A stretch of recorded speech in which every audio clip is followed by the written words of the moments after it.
बागबानी की राजधानी राजा ने कैसे चुना अपना उत्तराधिकारी। एक बार की बात है, तुगलकनगर राज्य में प्रताप सिंह नाम का एक राजा हुआ करता था। वह बहुत ईमानदार और साहसी था। उसे अपनी प्रजा से बहुत प्यार था। उसके राज्य में सभी लोग उससे खुशी से एक साथ रहते थे। राजा को एक बात हमेशा परेशान किया करती थी कि उसके जाने के बाद उसके राज्य को कौन संभालेगा, क्योंकि उसकी कोई औलाद नहीं थी। एक दिन राजा ने अपने राज्य से ही किसी युवक को अपना उत्तराधिकारी चुनने का फैसला किया। वह अपनी ही तरह किसी ईमानदार लड़के को सत्ता सौंपना चाहता था, जो प्रजा का ख्याल रखे। राजा ने काफी सोच विचार करके राज्य के सभी होनहार बच्चों को दरबार में बुलाया और घोषणा करते हुए कहा, मैं आप सब में से किसी एक को अपना उत्तराधिकारी बनाना चाहता हूँ। इसके लिए आप सबको एक परीक्षा दी जाएगी, जो इसमें पास होगा वही मेरा उत्तराधिकारी बनेगा। इसके बाद राजा ने वहां मौजूद सभी बच्चों को एक एक बीज दिया और बोला कि घर जाकर इस बीज को गमले में लगाना है। 4 महीने बाद सभी अपने पौधे के साथ यहाँ पर फिर से एकत्रित होंगे। उस समय मैं आप में से किसी एक को अपना उत्तराधिकारी बनाऊंगा। सभी बच्चे सोच रहे थे कि राजा अपना उत्तराधिकारी बनाने के लिए कोई कठिन परीक्षा लेने वाले हैं, लेकिन गमले में बीज बोने की बात सुनकर सभी इस परीक्षा को आसान समझकर खुशी खुशी घर लौट गए। वक्त बीतने लगा, सभी बच्चों के गमले से बीज की उपज दिखने लगी थी, लेकिन क्षितिज नाम का एक बच्चा था, जिसके गमले से पौधे का नामो निशान नहीं था। क्षितिज के साथ के दूसरे बच्चों के पौधे बड़े होने लगे थे। यह देखकर वह बहुत परेशान रहने लगा। वह मन ही मन यह सोचता रहता था कि सबके गमले में पौधे आ गए, लेकिन उसके गमले से पौधा क्यों नहीं आ रहा है।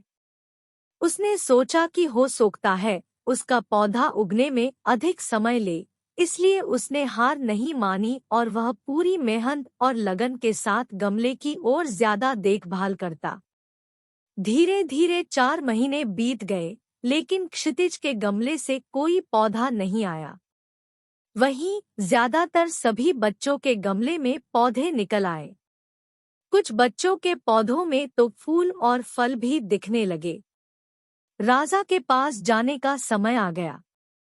क्षितिज ने सोचा कि वह राजा के पास जाएगा तो उसका गमला देखकर सब उसका मजाक बनाएंगे।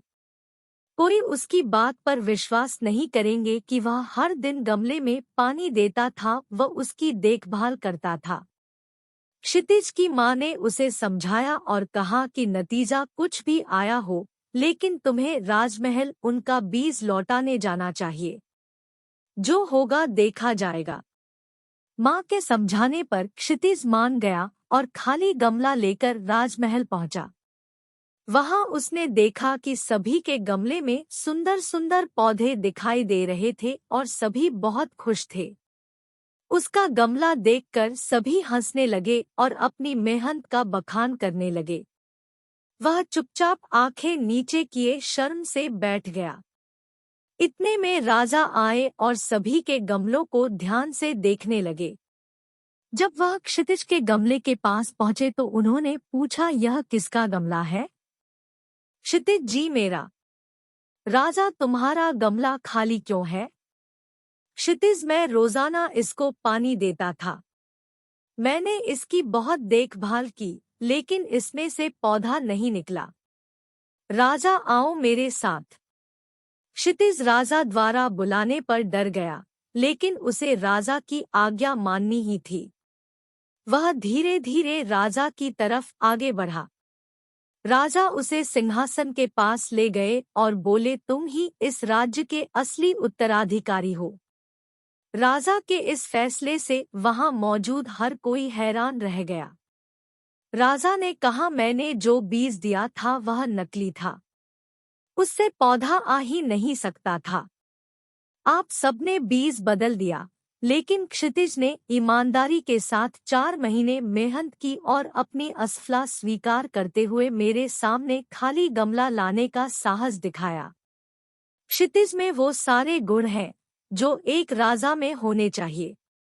इसलिए इस राज्य का अगला उत्तराधिकारी मैं क्षितिज को बनाता हूँ। सभी युवकों का सिर शर्म से झुक गया। वे चुपचाप दरबार से बाहर निकल गए। इस तरह क्षितिज ने ईमानदारी की बदौलत राज्य का सिंहासन पा लिया। कहानी से सीख, हमें किसी भी परिस्थिति में ईमानदारी नहीं छोड़नी चाहिए। इंसान को उसकी सच्चाई और ईमानदारी का फल जरूर मिलता है।